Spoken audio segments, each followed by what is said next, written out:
أعوذ بالله من الشيطان الرجيم. بسم الله الرحمن الرحيم. الحمد لله رب العالمين، والصلاة والسلام على أشرف الأنبياء وإمام المرسلين نبينا محمد وعلى آله وصحبه أجمعين.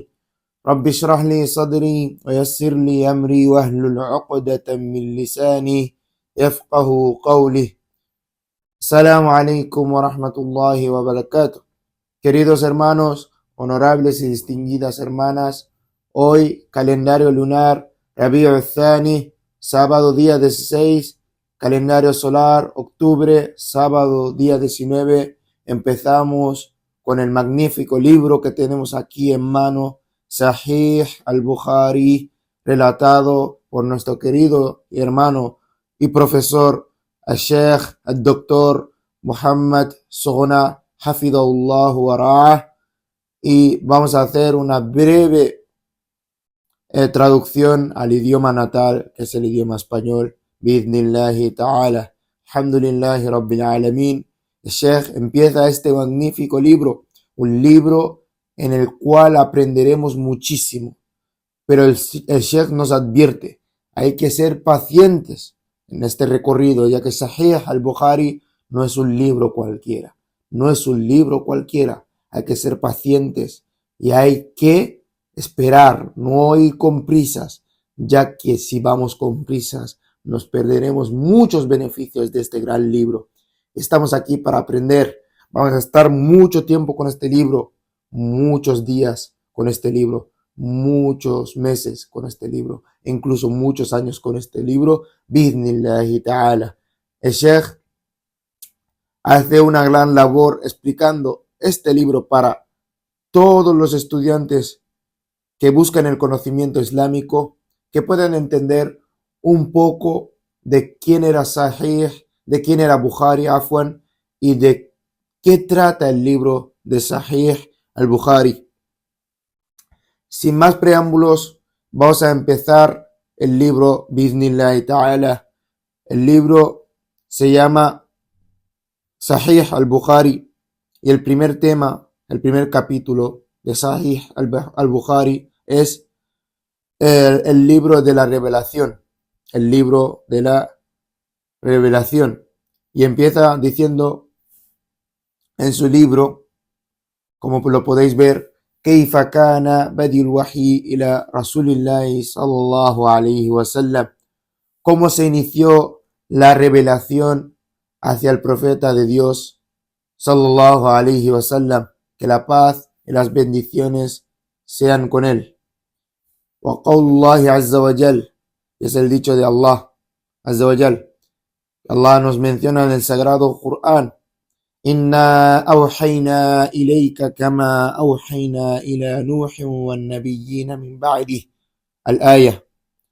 Oh Muhammad, y te hemos hecho descender la revelación, como le hicimos descender la revelación a Nuh y a todos los profetas que le sucedieron después de él.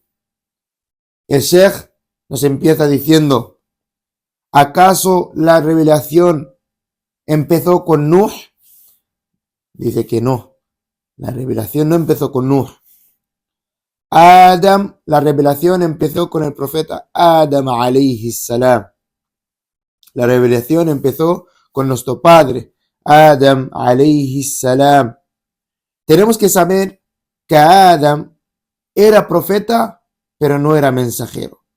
El mensaje empezó con Nuh, ya que cuando empezaron con el politeísmo, en la época de Nuh, ahí es cuando Allah envió a Nuh con el mensaje del monoteísmo,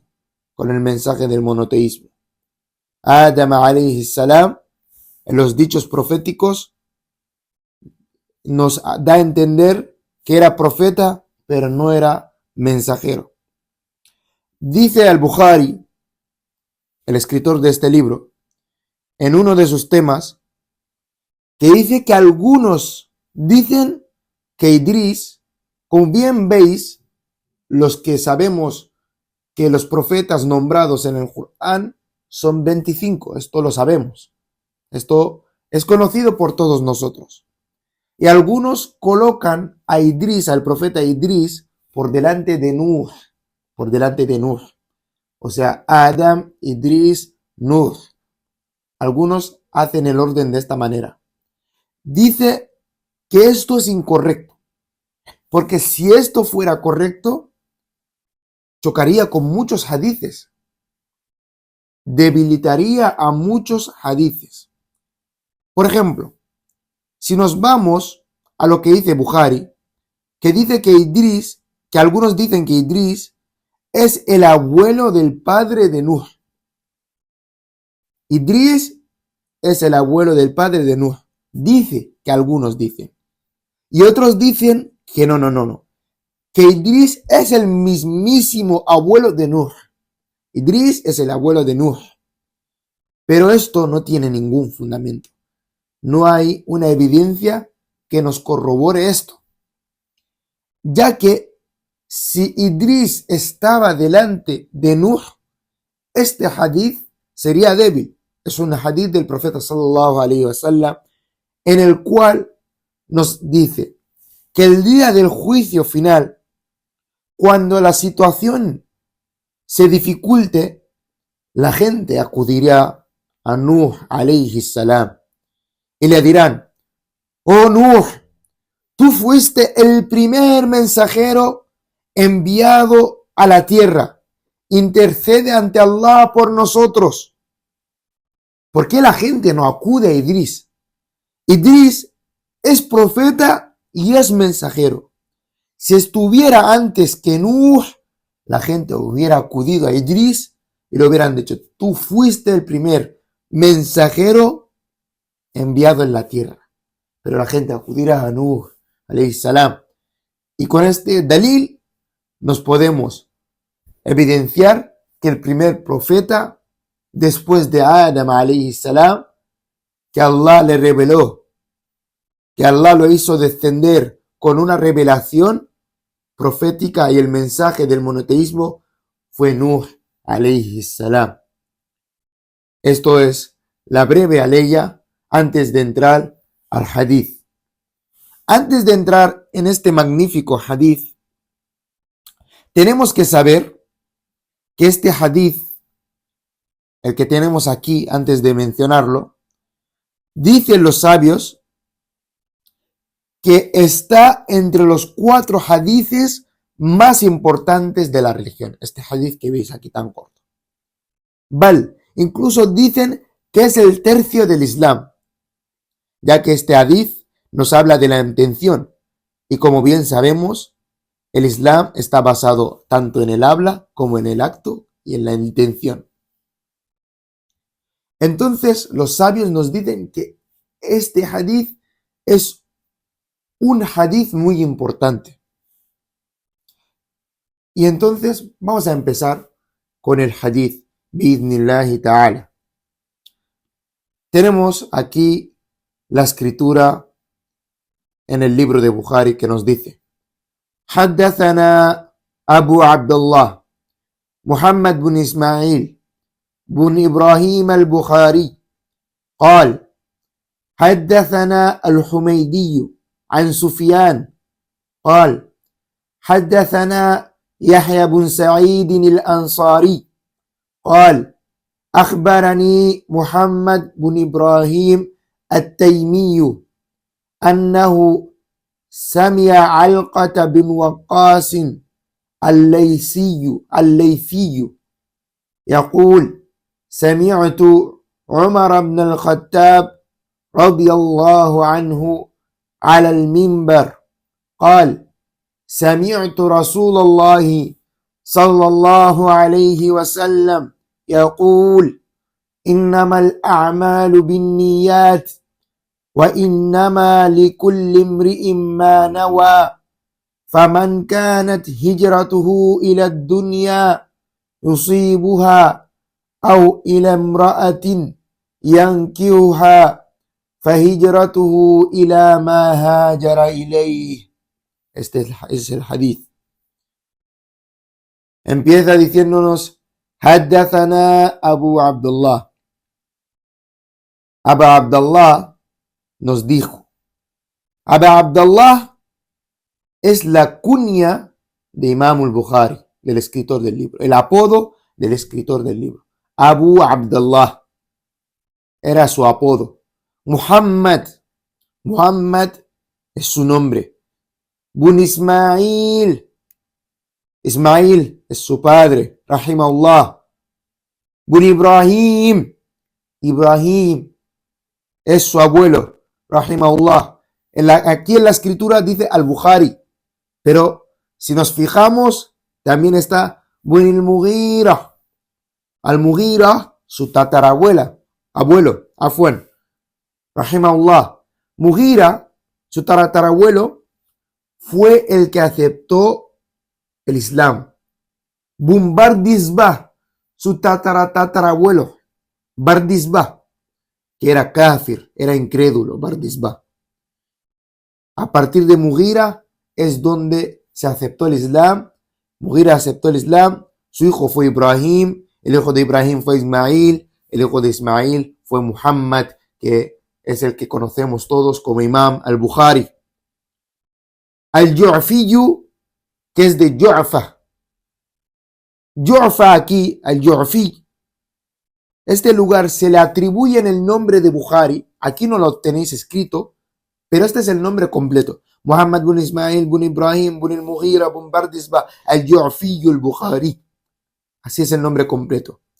Al-Ju'fiyu, Bukhari no era de Ju'fa, no era de Ju'fi, llámale el Ju'fi, sino que su tatarabuelo, al-Mughira, aceptó el Islam en este lugar, al-Ju'fi.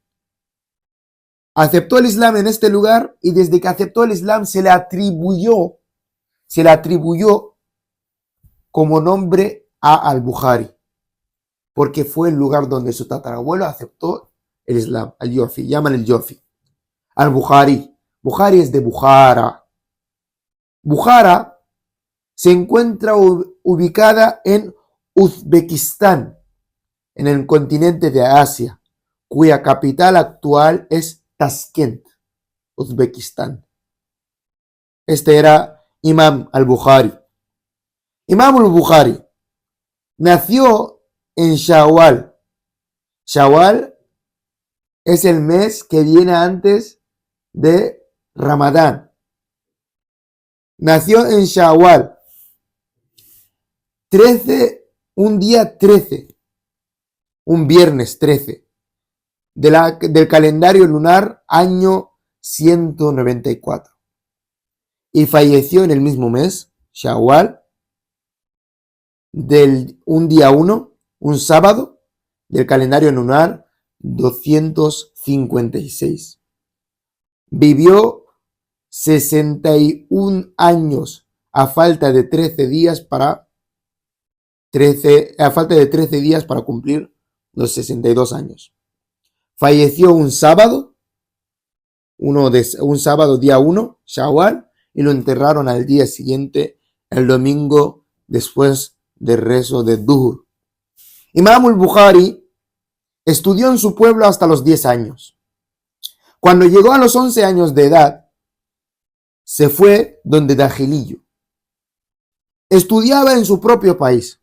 Estudiaba los libros de Ibn Mubarak y los libros de Waqillo. Hasta los 16 años.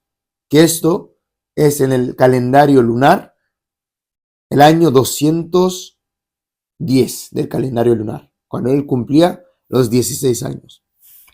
Él y su madre y su hermano Ahmad emigraron a Hiyaz. Después de la inmigración, la madre y el hermano volvieron a Bukhara y él se fue a buscar el conocimiento. Bukhari empezó la búsqueda del conocimiento.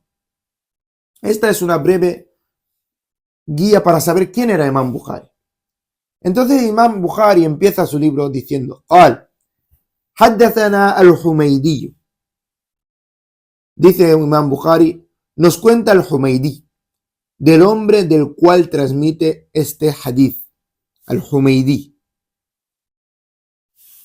Bukhari empieza con el primer hadith dándonos una línea transmisora, lo que podéis ver, los nombres estos que podéis ver, se le denomina la línea transmisora del hadith. Empieza este hadith con una línea transmisora proveniente de Makkah. Del hombre del cual coge este hadith, ese hombre era Makki, era de Makkah, al-Humaydi. Al-Humaydi, que se llamaba Abdullah bin Zubayr al-Humaydi, era de Makkah. An Sufyan bin Uyayna, que era profesor de Humaydi, también era de Makkah. Qal, dice Sufyan, Haddathana, nos contó, Yahya bin Sa'id al-Ansari. Yahya bin Sa'id al-Ansari nos contó. Yahya bin Sa'id al-Ansari era de Madina, era tabi'in. Era tabi'in. ¿Un tabi'in qué es? El tabi'in es la persona que no ha visto al profeta Muhammad sallallahu alaihi wasallam, pero ha visto los compañeros del profeta Muhammad sallallahu alaihi wasallam, aceptó el Islam y murió musulmán. Este es el tabi'in. Y luego nos dice, Qal dijo, Akhbarani Muhammad bin Ibrahim.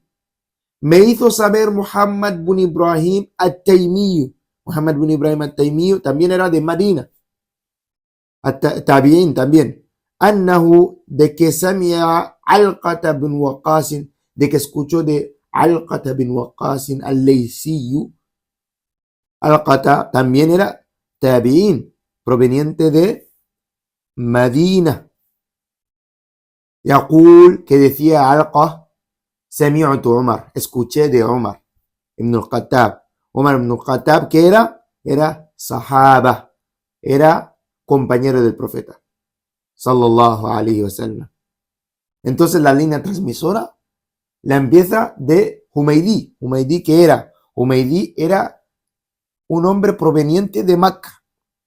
Y luego la línea transmisora tenemos a Sufyan bin Uyayna, que también era un hombre proveniente de Makkah. Si nos fijamos bien, en el primer hombre que elige, del hombre del cual transmite este hadith, es Humaydi, Abdullah bin Zubayr al-Humaydi. Tiene un lazo familiar con la mujer del profeta, sallallahu alaihi wasallam, que es Khadija bint Khuwaylid. Y si estiramos el lazo familiar de Humaydi, nos encontramos que su lazo familiar va a parar hacia el profeta sallallahu alaihi wasallam. Este era Humaydi. Humaydi, su profesor era Sufyan bin Uyayna. Su profesor era Sufyan bin Uyayna. Y el profesor de Sufyan bin Uyayna era Imam Shafi'i, rahimahullah. Imam Shafi'i, el famoso Imam Shafi'i que conocemos, una de las 4 grandes escuelas de jurisprudencia dentro del Islam. Y como bien sabemos, uno de los profesores de Imam Shafi'i era Waqi.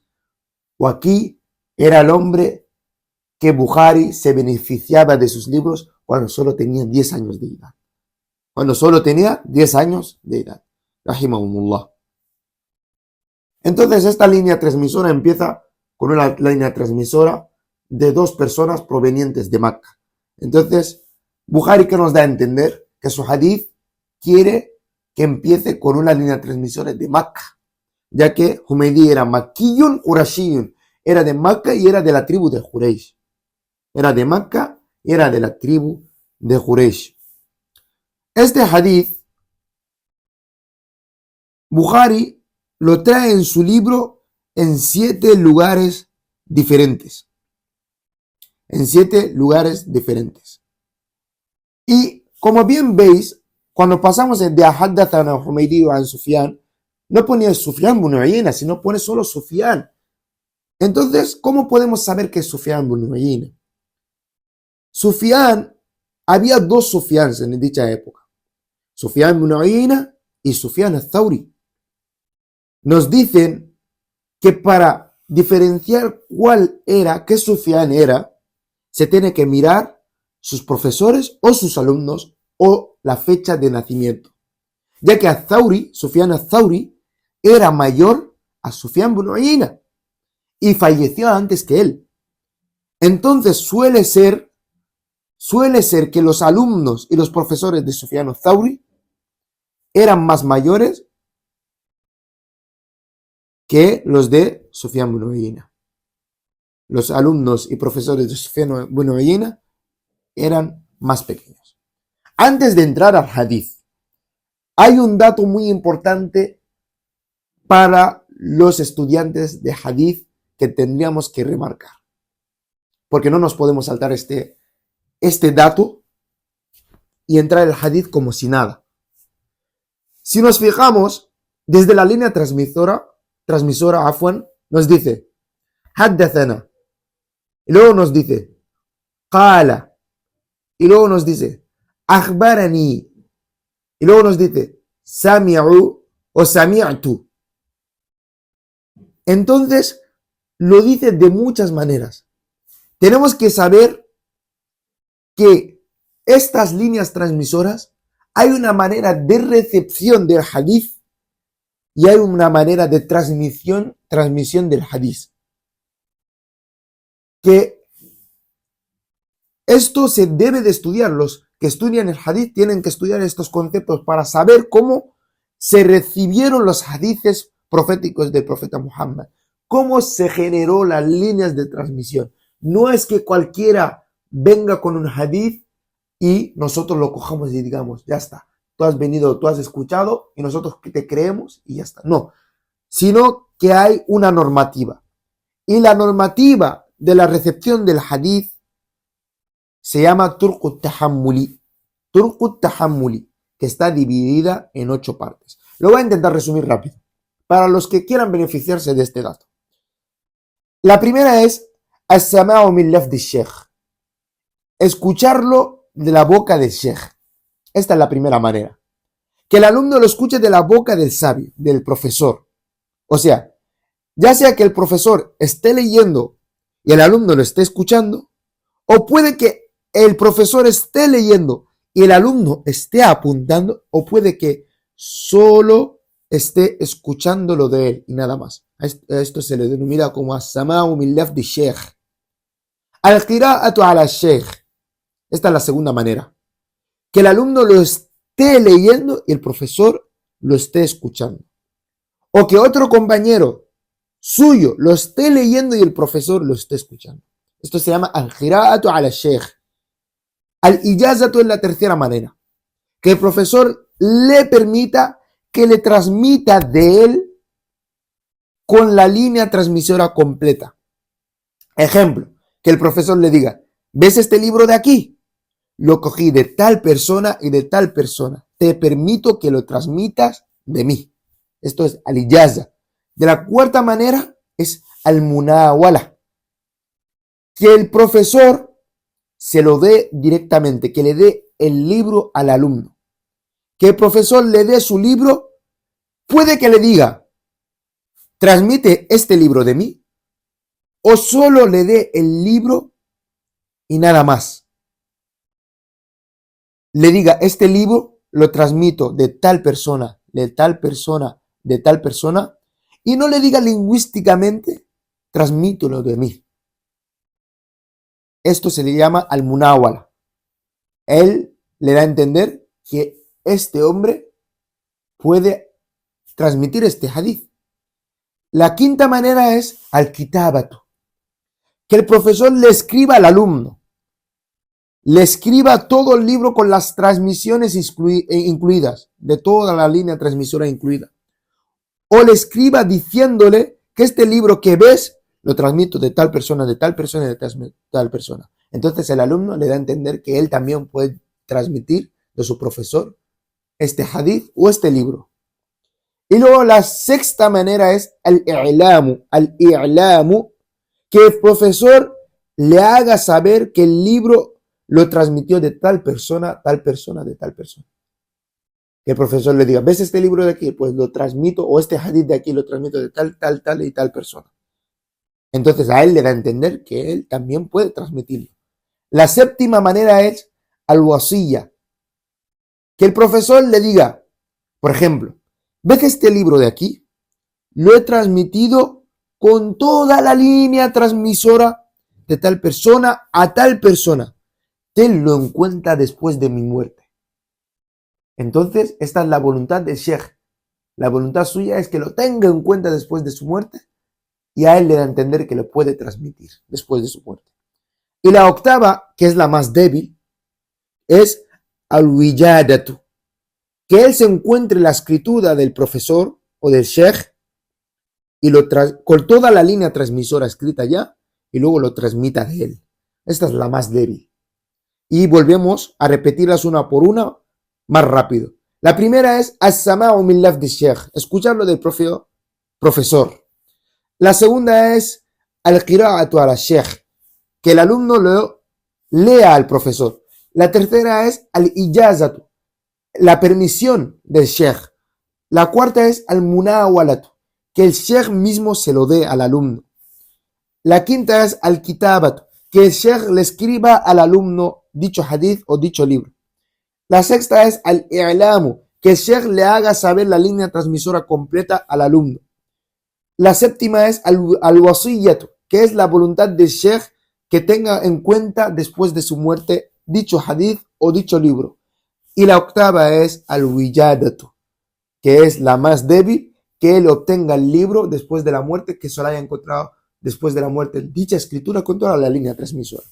Esta es de las 8 maneras cómo se recibe el hadith. Ya sabemos cómo se recibe, ahora falta cómo se transmite, porque ahora falta transmitir, enseñarlo, cómo se enseña. Y a esto se le denomina como siyagul adai, cómo se transmite el hadith. Y aquí el Sheikh Muhammad Soghona Hafidahullah se basa en el libro de Nukhbatul Fikr de Hafidhu Ibn Hajar al-Asqalani rahmatullahi alayh, de Sheikh Ibn Hajar al-Asqalani, su libro de Nukhbatul Fikr, que él menciona 8 tipos de maneras de cómo transmitir el hadith. Cada vez que escuchas sami'tu o haddathani, eso significa que el profesor lo leía y el alumno lo escuchaba. Entonces, cuando tú transmitas ese hadith, dices sami'tu o haddathani.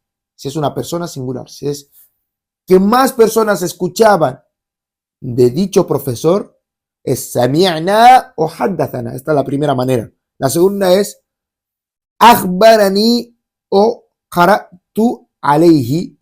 Si tú leíste hacia el profesor dicho hadith, que dices akhbarani o qara'tu ala fulanin, leí a fulan, akhbarani o qara'tu alayhi. Y si es más personas que leían el libro al profesor, que decís akhbarana. La tercera manera es quri'a alayhi wa ana asma'u. Esta es la tercera manera. Le leían el hadith o el libro al profesor, pero yo no lo leía, yo solo escuchaba. Entonces, si transmites un hadith de alguien que se lo leía al sheikh y tú escuchabas, tú lo tienes que transmitir de esta manera.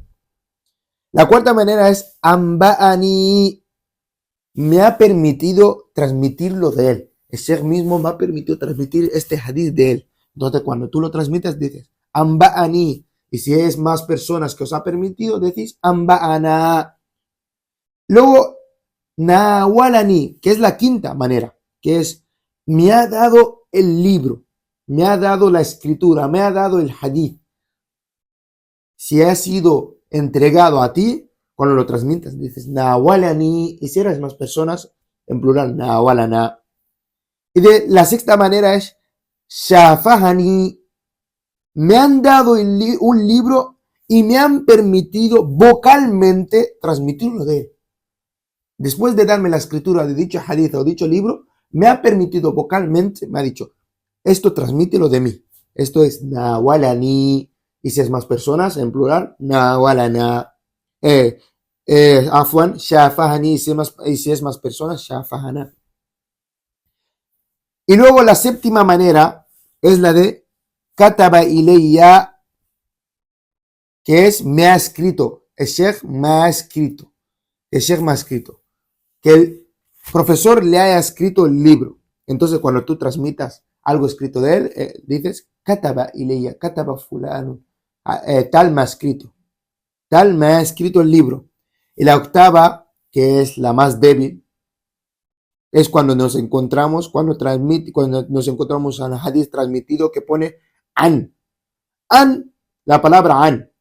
An puede que la hayas escuchado del Sheikh, o te la hayan permitido, o que el Sheikh también lo haya permitido. Puede que an no sea que la persona misma haya cogido del Sheikh, sino que puede haber mucha gente entre él y el Sheikh. Entonces, cada vez que viene an, ahí sí que haremos un énfasis de dónde proviene este hadith. Ahí sí que buscaremos más detalles para darlo verídico, para dar este hadith como verídico. Wanahwaha, y todo lo que se asimile a an.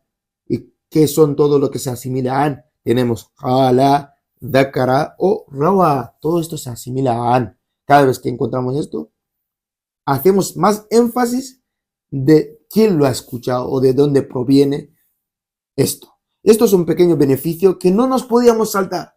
Puede que la gente diga, qué pesado es esto. Pero esto no es pesado. Esto es una faida, un beneficio para la gente que quiera estudiar el hadith. Para la gente que quiera estudiar el hadith. Y esto tenemos que entender que estamos en Sahih al-Bukhari. Si esto no lo entendemos aquí, no lo vamos a entender en ninguna parte. Entonces, sin más preámbulos, vamos a entrar dentro del hadith. Dice el hadith: Sami'tu Umar ibn al-Khattabi radiyallahu anhu ala al-minbar. Escuché de Umar ibn al-Khattab, Umar, hijo de Khattab radiyallahu anhu, ala al-minbar. Lo escuché encima del minbar. Alqa escuchó a Umar encima del minbar. ¿Qué minbar fue? ¿Qué es un minbar? El minbar es donde se hacen los sermones del viernes, donde el imam se coloca para dar los sermones del viernes. El pequeño escalón o el pequeño cuadro donde el imam se planta para dar los sermones del viernes. Eso es el minbar. Escuché a Umar desde el minbar. ¿Qué minbar fue? Dicen los sabios que es el minbar que conocemos, el minbar del profeta sallallahu alaihi wasallam. Umar se paró en el minbar del profeta y no se paró un viernes. Acorde a los sabios, esto no sucedió un viernes.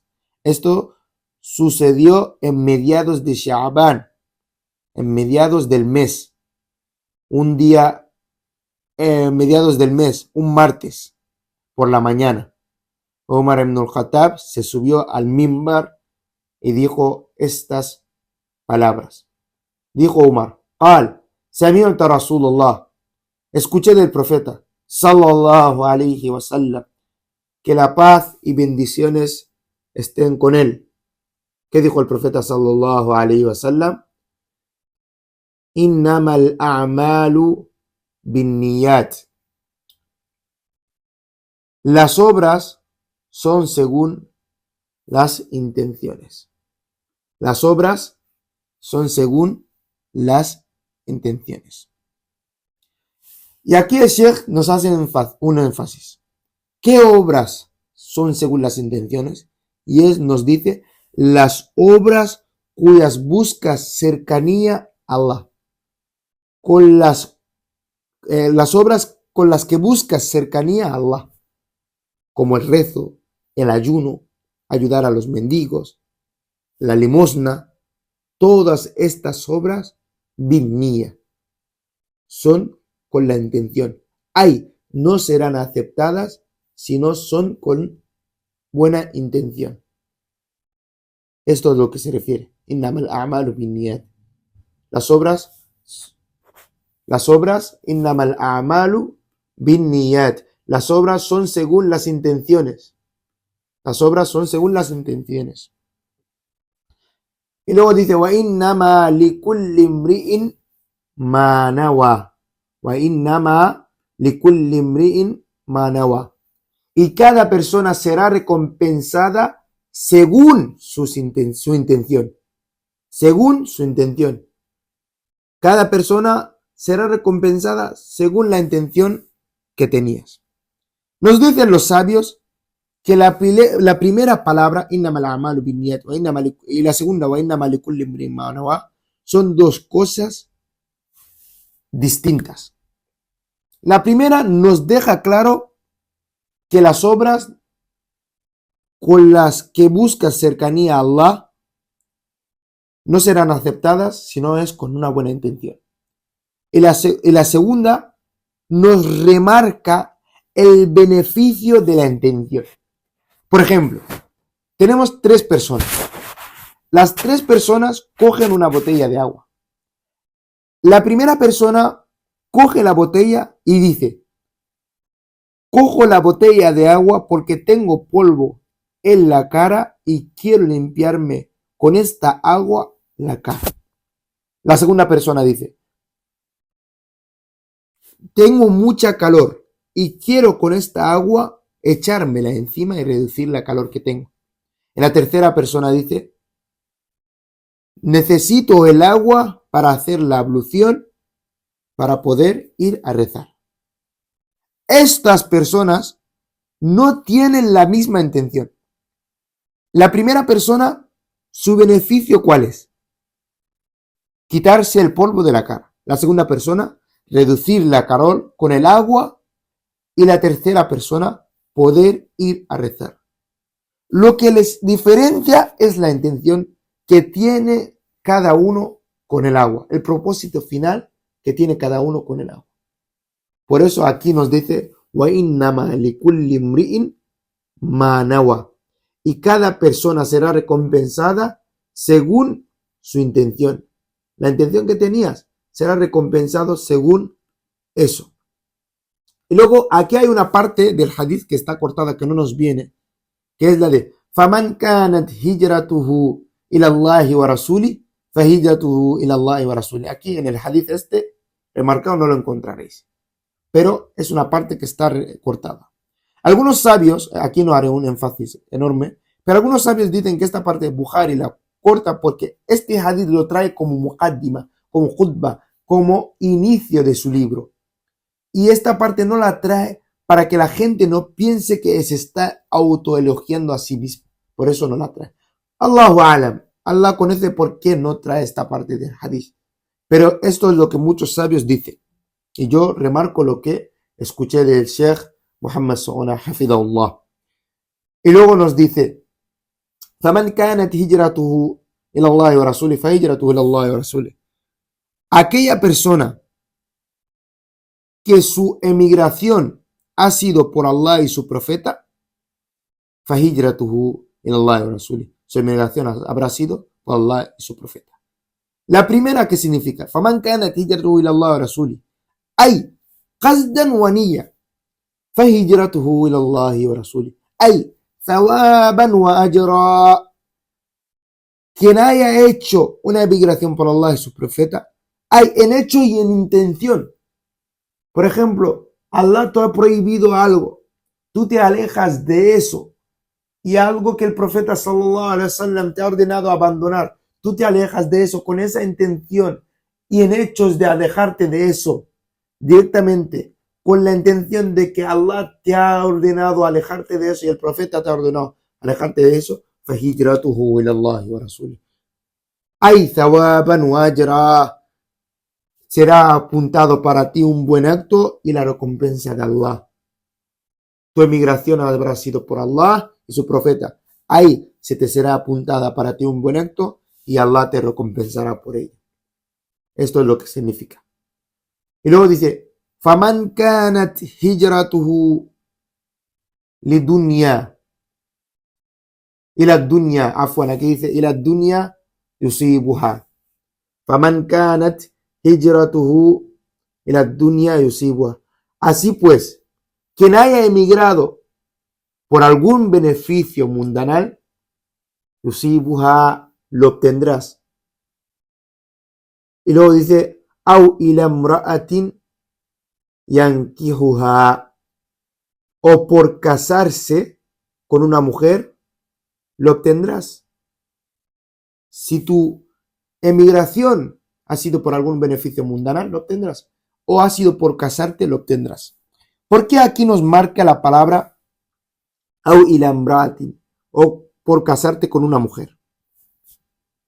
Yankihuha, con una mujer. ¿Por qué aquí nos marca la mujer aparte? Si beneficio mundanal podría entrar también la mujer dentro de esto. Aquí nos beneficiamos por las palabras de Ibn Battan, Abul Hasan. Abul Hasan era su apodo.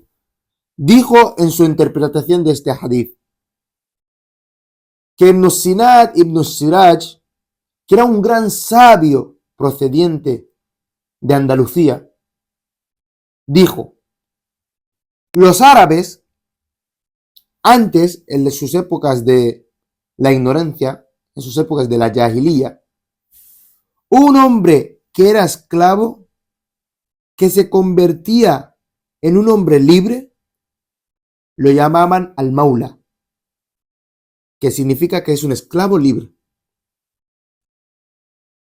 Entonces ellos no permitían que una mujer árabe que nunca fue esclava, que se casara con un hombre que sí llegó a ser esclavo, aunque lo liberaron. Si tú llegabas a obtener la libertad, te decían: anta minal mawali, tú eres de las personas que eran esclavas y os liberaron. No te puedes casar con esta. Su padre es libre, su abuelo es libre, su tatarabuelo es libre. O sea, ella conoce la libertad, no puede casarse con alguien que fue esclavo. Entonces, estas personas que antes eran esclavas, les trataban así, hasta que llegó el Islam. El Islam vino para demoler esto, para acabar con esto, con esta injusticia. Entonces, en esas épocas, los ex esclavos sabían o entendían que casarse con alguien que nunca fue esclava les haría ser libres totalmente. Porque sabían que si la gente los veía juntos dirían: es imposible que este hombre sea esclavo, ya que se ha casado con una mujer que nunca llegó a ser esclava. Los árabes en dichas épocas entendían que un hombre que era ex esclavo tenía que casarse con una mujer de la misma categoría que él. Y que las mujeres y que un hombre que nunca fue esclavo, que fue libre, tenía que casarse con las mujeres que fueron libres siempre. Los árabes entendían el concepto de esta manera. El Islam vino y demolió eso. Cuando el Islam eliminó eso, esto ocurrió cuando ya hacían la emigración a Medina. Y cuando llegaron a Medina, estos casos eran un montón, porque el Islam demolió eso y ya se permitió o ya se permitía que los ex esclavos se casaran con mujeres que eran libres. Y cuando la gente veía, los esclavos veían eso en Medina, que pasaba con eso en Medina, muchos emigraron para poder casarse con mujeres libres, en Medina. Entonces, no obtuvieron la recompensa de la emigración por Allah y su profeta, sino que obtuvieron lo que ellos tenían la intención de realizar, que era por casarse. Por eso aquí el hadith nos dice wa ila imra'atin yankihuha, o por casarse con una mujer. Y ahí nos finaliza el hadith diciendo: fahijratuhu ila ma hajara ilay. Su inmigración será para lo que él quiso. Su inmigración, la intención de su inmigración será para lo que él quiso. Todo lo que tú tuviste, la intención que tú tuviste en dicho momento, será para lo que tú quisiste. Tenemos que entender que la intención, vas a aprender un juicio de jurisprudencia que nos menciona el Sheikh. La intención no se menciona en voz alta en ninguna parte excepto en un lugar. Solo cuando quieres hacer la intención para el Hajj, que es la peregrinación mayor, o la Umrah, que es la peregrinación menor. ¿Vale? En el momento del Ihram. Si haces Hajj y Umrah a la vez, dices Labbaika Hajjan wa Umratan. Si haces el Hajj, dices Labbaika Hajjan. Y si haces la Umrah, dices Labbaika Umratan. Es una innovación hacerlo con otro acto religioso. Tú no puedes hacer la intención de que vas a rezar Salatul Isha. Esto es una innovación. Entonces, gracias a este hadith, también podemos aprender juicios de jurisprudencia. Y esto es lo poco y breve que hemos aprendido de este hadith. Si me he equivocado o he tenido algún error, proviene de mi negligencia como estudiante y del maldito Satanás. Y si he acertado, proviene de Allah Azza wa Jal. هذا وصلى الله على سيدنا محمد وعلى آله وصحبه أجمعين سبحانك اللهم وبحمدك أشهد أن لا إله إلا أنت أستغفرك وأتوب إليك